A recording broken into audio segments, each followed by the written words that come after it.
اهربوا يا مصريين، الحرب داخلة عليكم. ايدي كوهين طلع بيقول للمصريين الحرب داخلة عليكم، اهربوا لبنغازي.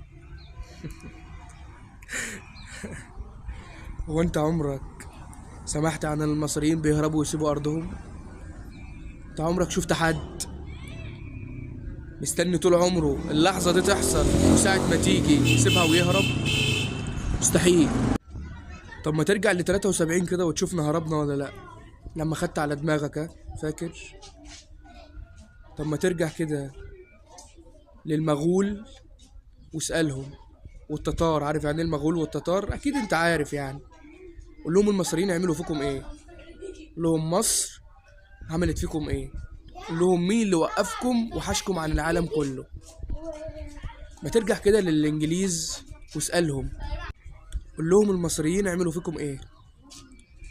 قول لهم ادهم الشرقاوي.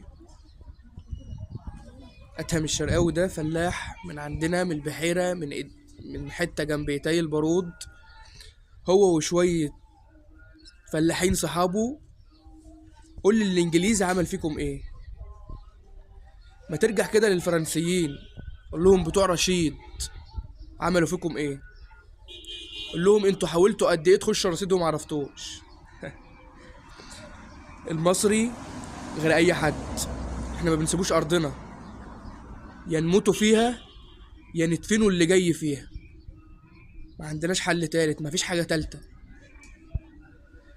احنا مستنيين اللحظة اللي تتجرأ كده وتبقى راجل وتيجي، او تدوس على المصريين، تدوس للمصريين على طرف بس. قسما برب العزة وقسما بالله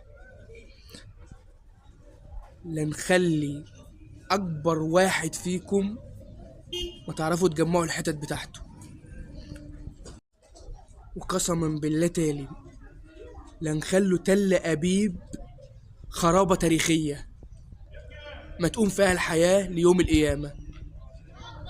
انت بتتكلم عن مصر، عن المصريين، مش اي دولة تانية من اللي هي بتسيب ارضها وتجري.